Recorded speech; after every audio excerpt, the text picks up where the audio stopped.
Salut tout le monde, je suis Emma, j'ai 14 ans. Si vous avez mon âge ou moins, vous allez probablement penser que ce que je vais vous dire est incroyable. Par exemple, quand votre mère vous réveille le matin, pouvez-vous lui dire « J'ai joué à Roblox jusqu'à 4 heures, je suis vraiment fatiguée, je ne vais pas à l'école aujourd'hui ». C'est exactement ce que j'ai dit à ma mère hier et elle m'a dit « Dors bien ma chérie » et m'a fait un bisou sur la joue.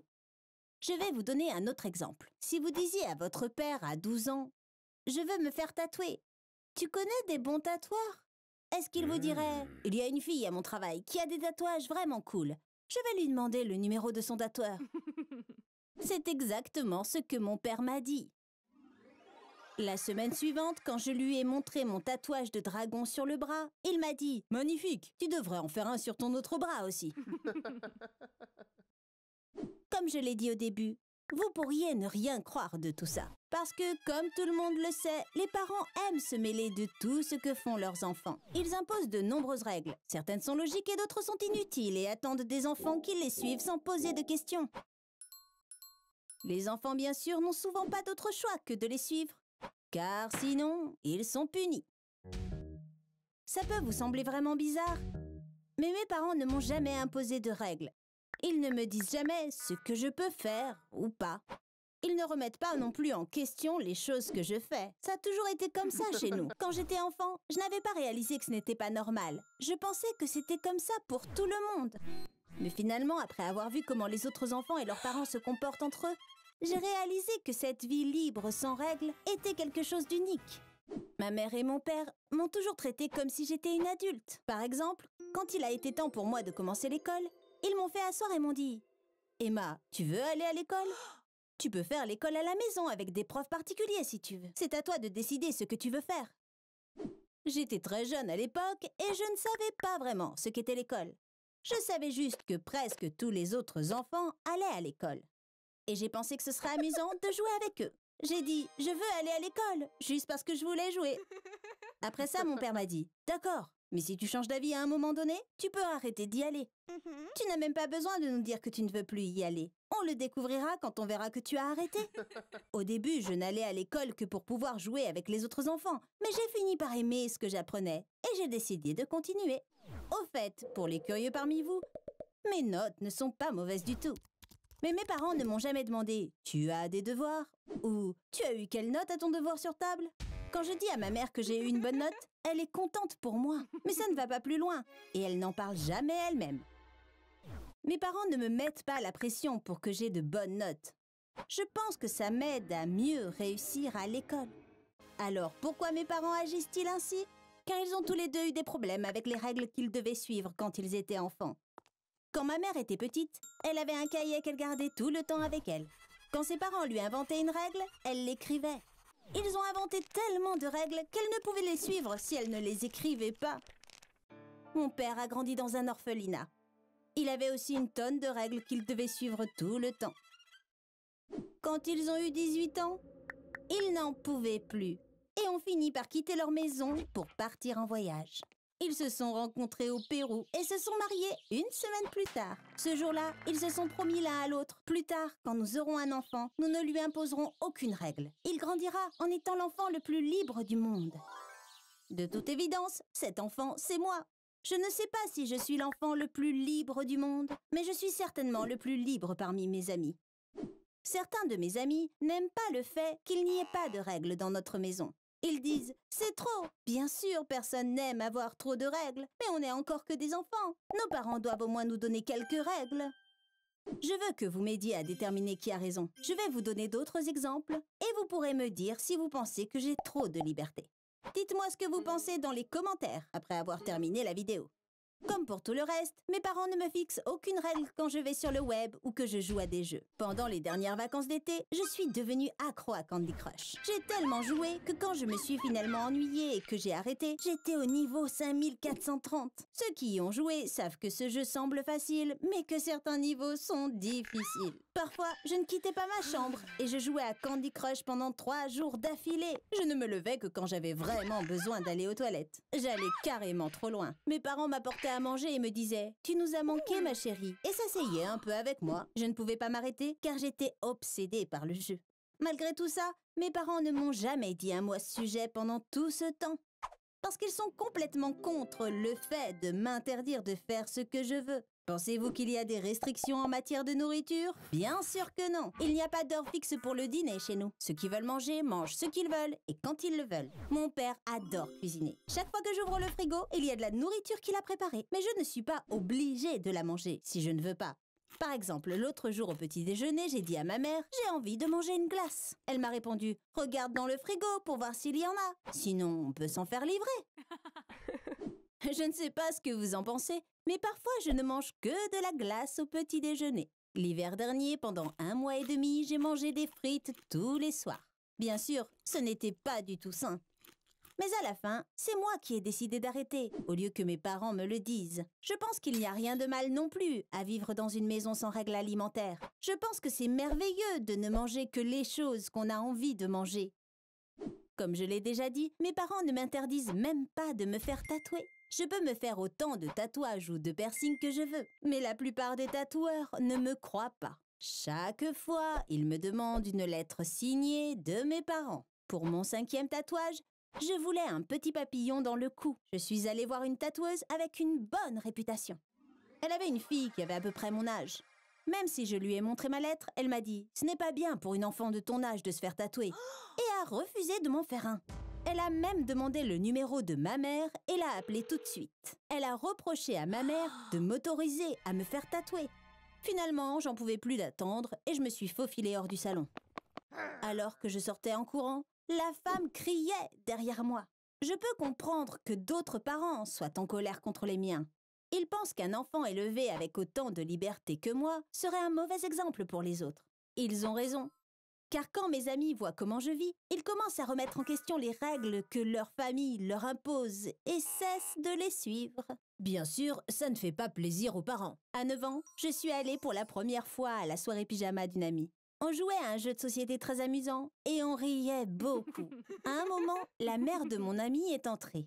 « Les filles, il est plus de 11 heures. Vous feriez mieux d'aller vous coucher, a-t-elle dit. C'était la première fois que je voyais une mère dire à son enfant ce qu'il devait faire. C'était vraiment bizarre pour moi, car j'étais pas habituée à ça. Mais le plus bizarre, c'est que tout le monde a soudain arrêté de jouer. Quand j'ai vu ça, j'ai dit « Mais on s'amusait tellement. Continuons à jouer. Il est encore trop tôt pour aller au lit. » Les filles me regardaient avec incrédulité. Elles étaient choquées que j'ai eu le culot de dire ça.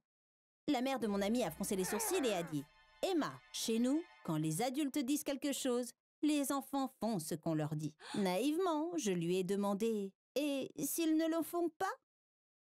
Elle m'a répondu « Que crois-tu qui se passe? Évidemment, ils sont punis. » Comme il n'y a pas de règle dans notre maison, il n'y a pas de punition non plus. Quand elle a dit « Ils sont punis », je ne savais même pas de quoi elle parlait. Même si ça fait des années que ça s'est passé, je n'arrive toujours pas à comprendre le concept de punition. Une fois, j'avais prévu d'aller au cinéma avec une amie. Quand je l'ai appelée, elle m'a dit « Je ne peux pas venir, je suis punie, je n'ai pas le droit de quitter ma chambre ce week-end. » Je lui ai demandé pourquoi. Elle avait demandé à son père « Mon argent de poche n'est pas assez, tu pourrais l'augmenter un peu ?» Je sais pas pourquoi. Son père s'est mis en colère et l'a privée de sortie tout le week-end. Je pense que ça n'a pas de sens que les parents considèrent que c'est leur droit de punir leurs enfants. Les adultes pensent qu'ils décident. Et malheureusement, les enfants acceptent souvent, sans aucune objection. Maintenant, vous connaissez mon histoire. Aimeriez-vous grandir dans une maison où vous êtes libre de tout faire? Ou pensez-vous que ce n'est pas une bonne chose? Je suis vraiment curieuse de savoir ce que vous en pensez. Dites-le moi dans les commentaires. Merci beaucoup de m'avoir écouté. À bientôt. Salut, c'est Agnès. L'histoire de ma vie est très intéressante car j'ai quelque chose que très peu de gens ont. Quand je pleure, ce ne sont pas des larmes qui sortent de mes yeux. Ça semble incroyable, mais quand je pleure, de petits diamants sortent de mes yeux. Ouais, j'ai bien dit diamants. C'est la deuxième partie de mon histoire. Je vais faire un bref résumé, mais si vous n'avez pas vu la première partie, vous pouvez cliquer sur ce lien pour la regarder. Quand j'étais petite, je pensais que tout le monde pleurait comme moi. Mais ma mère s'était assurée que personne ne me voit jamais pleurer, même pas mon père. Elle avait peur que si des mauvaises personnes découvraient que je pleurais des diamants, ils me kidnappent et me retiennent en otage pour le reste de ma vie. Elle avait raison de penser ainsi. Un jour, ma mère m'a fait promettre que je garderais ma particularité secrète jusqu'à ma mort. 4 ans plus tard, elle a eu un accident de voiture et est décédée. Mon père s'est remarié peu après. Ma belle-mère a une fille et je n'ai aimé aucune des deux dès que je les ai vues. Évidemment, je ne voulais pas qu'ils découvrent mon secret. Mais je n'ai pas été assez prudente et ils ont appris la vérité.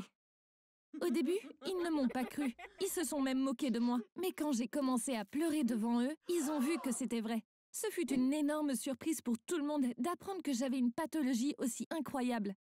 C'est mon père qui a parlé le premier. Agnès, c'est incroyable. Et très dangereux aussi. Si les gens le savaient, de très mauvaises choses pourraient arriver. Je comprends pourquoi ta mère a caché ça, même à moi. Puis il s'est retourné vers ma belle-mère et sa fille. À partir de maintenant, le secret d'Agnès est aussi notre secret. Pour la protéger, on ne peut en parler à personne. Promettez-le. Elles ont toutes les deux acquiescé et dit « Oui, c'est promis ». Puis ma belle-mère a pris le sac de diamants à mon père, ce qui n'était pas surprenant. Mais il n'y a pas de mal à les vendre. Ne vous inquiétez pas, je ne dirai à personne d'où ils viennent. Agnès, à partir de maintenant, tu me donneras les diamants qui sortent de tes yeux et moi, je les vendrai pour notre famille. Le lendemain, ma belle-mère et sa fille sont rentrées avec une tonne de sacs. Au vu des sacs, je pouvais dire qu'elles étaient allées dans tous les magasins les plus chers. Apparemment, quand ma belle-mère avait dit « notre famille », elle ne parlait que d'elle et de sa fille. La fille de ma belle-mère, Nina, est venue dans ma chambre ce soir-là. Elle était très excitée et m'a dit « Ma mère dit que ce serait merveilleux d'emménager dans une grande et belle maison. Et on pourrait le faire grâce à toi. Ça ne te ferait pas de mal de pleurer un peu. Qu'est-ce que t'en dis ?» C'était inutile de débattre. J'ai dit « D'accord, je ramasserai et te donnerai les diamants si je pleure, juste pour me débarrasser d'elle. » Elle est repartie folle de joie. Le lendemain matin, quand je suis venue prendre mon petit déjeuner, j'ai vu ma belle-mère et sa fille m'attendre impatiemment. Ma belle-mère m'a demandé « Tu as pleuré ? Où sont les diamants ?» J'étais tellement énervée. Avant que je puisse dire quoi que ce soit, mon père a dit « Chérie, tu ne devrais pas dire ça. Agnès ne devrait jamais se sentir sous pression. » Ce qui a fait taire ma belle-mère. Ce sujet n'est pas revenu sur le tapis pendant un certain temps. J'étais surprise qu'elles aient abandonné si vite. Plus tard, j'ai compris que c'était parce qu'elles avaient encore de l'argent. Elles allaient faire du shopping presque tous les jours. Mais elles ont fini par arrêter. C'est là que je me suis rendu compte que l'argent était épuisé. Un jour, je traînais dans ma chambre après l'école. Nina est entrée et m'a dit « Maman t'appelle, elle a fait du popcorn. Elle a dit qu'on pourrait regarder un film ensemble. » J'étais surprise parce que c'était très inhabituel. Je me suis dit « Tout ça sort. » Quand je suis arrivée dans le salon, ma belle-mère me regardait avec un faux sourire sur le visage. « Agnès, ce film a de très bonnes critiques. Regardons-le ensemble, » a-t-elle dit. Alors on a regardé ce film avec Will Smith. D'abord, le personnage principal perd son emploi. Ensuite, sa femme le quitte, il se retrouve seul avec son fils de 6 ans. Et comme si ça ne suffisait pas, le propriétaire les met dehors. Ils doivent commencer à vivre dans la rue. Quand j'ai vu ma belle-mère et Nina pleurer à chaudes larmes, j'ai su ce qu'elles essayaient de faire. Elles voulaient me faire pleurer pendant ce film dramatique et ensuite récupérer les diamants. Mais il y avait une chose qu'elles ne savaient pas. Je ne suis jamais émue pendant les films. Je n'ai pas peur des films d'horreur et je ne pleure pas pendant les films tire-larmes. Ma belle-mère et sa fille ont pleuré pendant tout le film. En même temps, elles n'arrêtaient pas de vérifier si je pleurais aussi. À la fin du film, elles étaient vraiment contrariées parce qu'elles n'avaient pas reçu les diamants dont elles rêvaient. Les jours suivants, ma belle-mère a vraiment fait tout ce qu'elle pouvait pour me faire pleurer. Heureusement, comme elle avait peur de mon père, ce n'était que des choses inoffensives. Mais l'une d'entre elles m'a vraiment énervée. En rentrant à la maison après l'école, je suis allée directement dans ma chambre, comme toujours. En entrant dans ma chambre, j'ai été tellement choquée par ce que j'ai vu. Les rideaux étaient fermés. Il y avait des bougies allumées tout autour. Le plus étrange, c'est qu'il y avait un tas de photos de ma mère scotchées au mur. Sur certaines d'entre elles, ma mère était seule, et sur d'autres, c'était nous deux. Bien sûr, c'était le dernier stratagème de ma belle-mère. J'ai couru vers elle. « Tu peux m'expliquer ce qui se passe dans ma chambre ?» ai-je crié. Elle a fait semblant d'être surprise en disant « J'ai appris que l'anniversaire de ta mère approche. Je voulais te faire une surprise. Tu n'as pas aimé ?» J'ai dit « Non, parce que je sais pourquoi tu l'as fait. Je ne vais pas pleurer juste parce que c'est ce que tu veux. » Après quoi, elle a fait tomber le masque. « Écoute Agnès, tu es la poule aux œufs d'or. C'est pour ça que je ne te ferai pas de mal. Mais si tu veux vivre dans cette maison, il faudra que tu fasses ta part. Sinon, je ne serai pas responsable de ce qui t'arrivera. » Elle me menaçait clairement. Je suis retournée dans ma chambre, furieuse. Il fallait que je fasse quelque chose tout de suite. Quand mon père est rentré, je suis allée lui parler. Avant que je puisse ouvrir la bouche, il m'a dit « Ta mère m'a appelé et m'a raconté ce qui s'est passé entre vous. Elle t'a fait une surprise en ayant les meilleures intentions. Ta réaction est la mauvaise. Tu es vraiment devenu parano. J'ai dit, papa, tout d'abord, cette femme n'est pas ma mère. Et comment peux-tu penser que ses intentions sont bonnes? Tout ce qu'elle essaye de faire, c'est de me faire pleurer pour les diamants. Mon père s'est vraiment énervé. Même si tu ne l'acceptes pas, c'est ta mère maintenant. Si tu penses qu'elle veut les diamants, alors donne-les-lui. Pourquoi es-tu si têtu? A-t-il crié. Quand il m'a dit ça, j'ai su que ma belle-mère l'avait dans la poche. À partir de ce moment, c'était dangereux pour moi de rester à la maison, parce que les choses dont ma mère s'inquiétait pouvaient m'arriver. Sauf que ma mère avait peur de la mafia. Mais il semblait que ce serait ma propre belle-mère qui me ferait du mal. J'ai réfléchi longtemps. Je ne pouvais pas aller à la police ou aux services sociaux, parce qu'alors mon secret serait dévoilé. Ça pourrait causer beaucoup d'autres problèmes. J'avais assez de diamants cachés au sous-sol pour subvenir à mes besoins pendant des années. Mais je ne pouvais pas quitter la maison. Je n'étais pas encore adulte. Je n'avais pas de famille chez qui je pouvais rester en sécurité. Même si j'étais tellement en colère contre ma belle-mère, je n'avais pas d'autre choix que de lui donner ce qu'elle voulait. La nuit, quand tout le monde dormait, je suis descendue à la cave et j'ai pris un petit sac de diamants. Le matin, j'en ai sorti quelques-uns et je suis allée à la cuisine. Ma belle-mère et sa fille prenaient leur petit déjeuner. Je leur ai montré les diamants dans ma main. « Enfin !» a crié ma belle-mère. Elle a pris les diamants, mais elle n'était manifestement pas satisfaite, disant « Il n'y en a pas assez. On a besoin de beaucoup plus que ça. » Bien sûr, je n'allais pas lui donner ce qu'elle voulait. J'allais avoir 18 ans dans seulement 7 mois. Après ça, j'étais déterminée à prendre mes diamants et à quitter la maison. Jusqu'à ce que ce jour arrive, j'allais faire patienter ma belle-mère en lui donnant quelques diamants de temps en temps. Comme les diamants du sous-sol étaient mon avenir, je devais les cacher quelque part à l'extérieur de la maison, dans un endroit plus sûr. Devinez où je les ai cachés? Sur la tombe de ma mère. J'ai acheté une jolie jardinière. J'ai mis le sac avec les diamants au fond, je l'ai rempli de terre et j'ai ensuite planté les fleurs par-dessus. Je suis allée au cimetière et j'ai mis la jardinière devant la pierre tombale de ma mère. Je ne pouvais pas penser à un endroit plus sûr que ça. Qui volerait un pot de fleurs sur une tombe? J'étais tellement soulagée parce que les diamants étaient en sécurité avec ma mère. J'ai laissé un sac dans l'armoire au sous-sol. Je prenais quelques diamants plusieurs fois par mois et je les donnais à ma belle-mère. Même si elle en voulait plus, elle ne pouvait rien dire. Parce que grâce à moi, elle avait acheté une nouvelle voiture, elle ne portait que des vêtements de marque et elle a eu une tonne de bijoux. La veille de mon 18e anniversaire, ma belle-mère et sa fille sont venues dans ma chambre. J'étais sur le point de devenir enfin libre, mais bien sûr, elles ne le savaient pas. Ma belle-mère avait l'air agitée. « Agnès, pourquoi on n'emménage pas dans une meilleure maison? Pourquoi on n'a pas de domestique et de cuisinier ?» a-t-elle demandé. « Parce que tu n'as pas assez d'argent pour te le permettre. » Lui ai-je répondu. Elle m'a pointé du doigt. « En fait, on a de l'argent. Tout ce que tu as à faire, c'est pleurer. Mais tu fais exprès de ne pas le faire. Tu nous donnes des miettes comme tu le ferais à un mendiant, a-t-elle dit. Tu veux que je pleure juste pour pouvoir te donner des diamants? Lui ai-je demandé. Et elle a dit, oui, Agnès, je veux que tu pleures. Et si tu ne pleures pas toute seule, c'est moi qui vais te faire pleurer. J'ai fini d'attendre. Je te donne jusqu'à demain. Si tu ne coopères pas, tu vas avoir beaucoup d'ennuis. Et elle est partie. Nina était encore dans la pièce. Agnès, tu ferais mieux de prendre ma mère au sérieux. Elle est capable de choses que tu ne peux même pas imaginer, a-t-elle dit, avant de partir en claquant la porte. Je me suis dit, ma chère belle-mère m'a donné jusqu'à demain. Mais elle n'a aucune idée de ce qui va se passer demain. Et j'ai éclaté de rire. Jamais de ma vie, je n'ai dormi aussi paisiblement que cette nuit-là. Vous vous demandez ce qui s'est passé dans cette maison le lendemain, n'est-ce pas? Malheureusement, je ne le sais pas, parce que je suis pas restée pour le découvrir. Quand je me suis réveillée le matin, j'étais une adulte de 18 ans. Je pouvais faire ce que je voulais, et je l'ai fait. J'ai quitté la maison sans dire un mot à personne. En ce moment, je suis dans une petite ville à l'autre bout du pays. Je n'utilise pas mon vrai nom. Personne dans cette ville ne sait qui je suis. Comme vous pouvez le deviner, je vis avec l'argent des diamants que j'ai cachés sur la tombe de ma mère. Je n'ai pas besoin de beaucoup d'argent de toute façon, mais quand j'en ai besoin, j'ai juste à pleurer un peu. Et j'ai trouvé un moyen très facile de le faire. Comme je n'avais jamais cuisiné avant, je n'avais jamais coupé d'oignons. Un jour, je préparais le dîner et j'ai haché des oignons pour la première fois.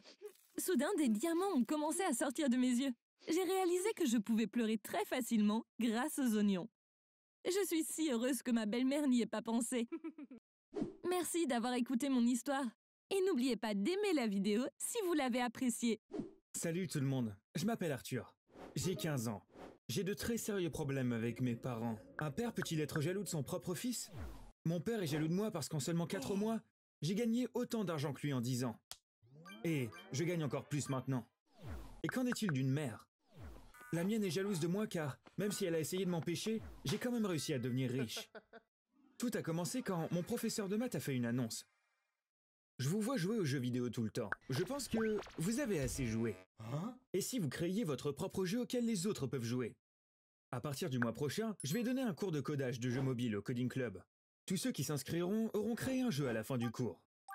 Vous pourriez penser que j'ai immédiatement sauté sur l'idée. Mais ce n'était pas le cas, car je dois admettre qu'à l'époque, quand quelqu'un disait « codeur », je ne pensais qu'à un geek avec des lunettes épaisses, sans amis et tout ça. Mais cette fille, sur qui j'avais un crush, Olivia, a dit « c'est une idée géniale, je vais m'inscrire ». Et j'ai pensé que je me trompais peut-être sur les codeurs. Si Olivia suivait le cours de codage, je le suivrais aussi. Car je cherchais depuis des mois une occasion de lui demander de sortir avec moi. Le cours serait un bon moyen de passer plus de temps avec elle. Ce soir-là, à la maison, j'ai parlé du cours à mes parents, j'ai dit « Mon ordinateur est vraiment lent. Si on peut en avoir un nouveau, je pourrais coder de n'importe où. » Mais mon père m'a dit « Tu vas écrire du code ? Fiston, ne te méprends pas, mais le codage, c'est pour les gens intelligents. Ne perds pas ton temps. » Ce qui m'a vraiment énervé. « Papa, qu'est-ce que tu veux dire ?» Je lui ai crié dessus. Et ma mère m'a dit « Arthur, n'élève pas la voix. Tu crois que l'argent pousse sur les arbres ? Ne t'attends pas à ce qu'on gaspille de l'argent pour des choses ridicules comme ça. » Elle était du côté de mon père sur ce sujet. Débattre avec eux était inutile. Ils ne m'avaient jamais pris au sérieux. Comme d'habitude, j'allais devoir m'occuper de ça moi-même. Quand le cours a commencé, j'ai réalisé que créer un jeu était beaucoup plus difficile que je ne le pensais. Malgré tout, j'étais heureux de passer plus de temps avec Olivia. Je ne lui avais pas encore dit ce que je ressentais pour elle, mais on s'entendait très bien. On discutait tout le temps. Puis un jour, elle m'a dit quelque chose qui m'a vraiment blessé. J'avais rejoint la classe de codage à cause d'Olivia. Elle l'avait fait à cause de Kevin, le fondateur du Coding Club. Tout ce qu'elle voulait, c'était qu'il la remarque. J'ai été dévasté quand elle me l'a avoué, mais bien sûr, je ne pouvais rien dire. Un jour en classe, notre professeur de maths a dit « J'ai une idée qui, je pense, va vous motiver. À la fin du cours, nous organiserons un concours pour le meilleur jeu. Tous vos camarades de classe voteront pour leur jeu préféré. La personne dont le jeu aura obtenu le plus de votes recevra un prix. » Kevin a dit « Je fais du code depuis que j'ai 8 ans. J'ai déjà développé 3 jeux. Ce ne sera pas juste pour les autres si je participe aussi. » Mais Olivia n'était pas de cet avis. « Kevin, s'il te plaît, tu dois participer ou toute l'école va se moquer de nous. Au moins, un bon jeu devrait sortir de ce cours. » Kevin l'a regardé et a dit « Dans ce cas, je suis partant, mais seulement parce qu'Olivia veut que je le fasse. » Et Olivia a rougi. Kevin et Olivia flirtaient juste devant mes yeux. Je regardais, comme si c'était un feuilleton. Soudain, j'ai eu une idée. Olivia serait-elle impressionnée si c'était moi qui créais le meilleur jeu? Peut-être que, comme mon père, elle pensait que les codeurs étaient intelligents. Et c'est pour ça qu'elle avait un crush sur Kevin. J'allais me lancer. Je n'avais rien à perdre, et si je gagnais le concours, peut-être qu'Olivia m'aimerait. Bien sûr, il fallait d'abord que je trouve une bonne idée de jeu. Olivia adorait les personnages japonais kawaii. Elle portait toujours des vêtements avec des chats ou des lapins kawaii dessus. Si je construisais un jeu avec ces personnages, j'étais sûr qu'elle l'adorerait. Après avoir pris cette décision, j'ai commencé à travailler, jour et nuit. Un soir, je cherchais quelque chose à manger dans le frigo, mais j'ai accidentellement fait tomber une bouteille de lait. Le bruit a réveillé mon père. Je suis retourné dans ma chambre pour continuer à travailler. Quand il est entré, il s'est mis à crier. Il m'a demandé ce que je faisais encore debout à cette heure-là. Quand je lui ai dit que je travaillais sur mon jeu, il m'a dit « Alors tu gaspilles de l'électricité » et a débranché l'ordinateur. J'ai été dévasté car des heures de travail venaient de simplement disparaître. Quand mon père a éteint l'ordinateur, le code que j'avais écrit ce jour-là était perdu. Mais je ne pouvais rien faire puisque chez nous, mes parents étaient responsables. Ils pensaient avoir le contrôle sur tout ce que je faisais dans la maison. Après cet incident, mes parents ont commencé à me harceler. Dès qu'ils me voyaient coder, ils essayaient de faire quelque chose pour m'en empêcher. Ça les énervait, alors qu'ils auraient dû être fiers. Je n'avais pas d'autre choix que de travailler dans la salle d'informatique, après les cours. Un jour, Kevin est venu me voir. Quand il a vu les personnages kawaii à l'écran, il a dit « Je suis le meilleur de la classe, et il semble que tu sois le pire. Est-ce que tu fais un jeu pour les bébés ?» Il se moquait de moi. Même si j'ai essayé d'avoir l'air cool, j'étais inquiet de ce qu'il avait dit. J'aime mon jeu, mais je ne l'ai jamais montré à personne d'autre. Peut-être qu'il n'est pas aussi bon que je le pense, me suis-je dit. Cette nuit-là, je n'ai pas pu dormir. J'étais tellement triste. Arrivé à la fin du cours, notre professeur de maths nous a dit « Nous allons télécharger tous vos jeux sur les App Store. Ensuite, nous annoncerons le concours à l'école. Vos amis pourront télécharger et jouer au jeu, et voter pour leurs favoris. » J'avais fait de mon mieux, mais je n'avais pas confiance en mon jeu. Je pensais que personne ne l'aimerait. J'étais sûr que Kevin avait développé un très bon jeu. Il était devenu encore plus populaire qu'il ne l'était déjà, et tout le monde se moquait de moi comme toujours. Nos jeux étaient censés sortir dans les App Store le jour suivant. Ce soir-là, je n'arrivais pas à m'endormir. Je me suis dit, j'aurais préféré ne jamais m'impliquer dans tout ça. J'ai dû m'endormir peu avant le lever du soleil. Quand je me suis réveillé, il était plus de 13 heures. J'avais éteint mon téléphone. Quand je l'ai rallumé, les SMS ont commencé à affluer. J'étais inondé de messages et mes amis me félicitaient. Les filles adoraient mes personnages kawaii. Le gagnant n'avait pas encore été annoncé, mais à en juger par les SMS, tout le monde était sûr que j'allais gagner. J'ai pensé au jeu de Kevin. Je l'ai téléchargé immédiatement. Il avait fait un jeu de plateforme. Il n'était pas mauvais, mais il était médiocre. Il y avait des milliers de jeux comme celui-ci. Il n'avait rien de spécial, et je m'ennuyais au bout de 5 minutes. Le jeu de Kevin était une énorme déception. Et, pour être honnête, ça me faisait plaisir. Je suis arrivé à l'école 1 heure plus tard. Quand j'ai passé la porte, j'ai été accueilli comme une rockstar. La meilleure partie a été qu'Olivier a couru vers moi et m'a serré dans ses bras. « Tu as téléchargé le jeu de Kevin ?» J'en attendais plus de lui. Personne n'a aimé le sien, m'a-t-elle dit. Ce n'était pas compliqué de deviner le vainqueur du duel Kevin contre Arthur. Bien sûr, c'était important pour moi de gagner le concours de l'école. Mais la plus grande surprise a été que le lendemain, mon jeu était devenu l'une des applications les plus téléchargées. 1 semaine plus tard, je me suis connecté à mon compte de l'App Store et je n'en croyais pas mes yeux quand j'ai vu combien d'argent j'avais gagné. Si ça continuait, je serais très riche. Et c'est ce qui s'est passé. En ce moment, j'ai pas mal d'argent sur mon compte Bitcoin. Alors, devinez quelle est la première chose que j'ai achetée et pour qui? Si vous pensiez que c'était pour Olivia, vous vous êtes trompé. J'ai acheté une très belle voiture de sport pour mon prof de maths. Je lui donne aussi 20% de mes bénéfices. Il mérite tout ça parce que les meilleures choses dans ma vie sont le résultat du cours qu'il a commencé. Le jour où j'ai gagné le concours, j'ai raconté à mes parents ce qui s'était passé. Comme vous le savez, on ne s'entendait pas bien depuis un certain temps. J'ai dû même me battre avec eux pour pouvoir finir mon jeu. Ils n'ont jamais cru en moi, mais ils étaient toujours ma famille. Je voulais partager mon bonheur. On était à table. Je parlais avec enthousiasme des messages que j'avais reçus au réveil, du fait que tout le monde m'avait félicité en arrivant à l'école, et que mon jeu était devenu super populaire. Ils ont continué à manger sans même prendre la peine de répondre. Finalement, mon père a dit « Ok, donc maintenant cette histoire de jeu est terminée ? Je pense qu'on a assez entendu ces foutaises. » Je n'en revenais pas. « Non papa, ce n'est pas fini, ce n'est que le début !» ai-je crié en quittant la cuisine pour aller dans ma chambre. Ce soir-là, ce n'était que le premier jour, alors je n'avais aucune idée du succès mondial de mon jeu, ou du fait que j'allais gagner beaucoup plus d'argent que je ne pouvais l'imaginer. Comme je ne savais pas ces choses-là, ma famille ne les savait pas non plus. Je leur avais juste raconté ce qui s'était passé à l'école. Mais malheureusement, ils m'avaient déçu. Dans les jours qui ont suivi, j'ai découvert que j'étais riche, mais je n'ai rien dit à mes parents. Quand la voiture de sport offerte à mon prof a été diffusée sur les réseaux sociaux, ma mère l'a découvert. Ils sont venus dans ma chambre. « Qu'est-ce que c'est que tout cet argent? Tu as gagné de l'argent avec ce jeu? Pourquoi tu nous en as pas parlé ?» ont-ils demandé. « Oui, j'ai gagné beaucoup d'argent, et j'en gagne encore beaucoup. Je ne vous l'ai pas dit car je pensais que puisque vous n'étiez pas intéressé par mon jeu, vous ne seriez pas intéressé par l'argent qu'il rapporte non plus. » Ils étaient tous les deux très énervés. Quand mon père a dit « Arthur, nous sommes ta famille.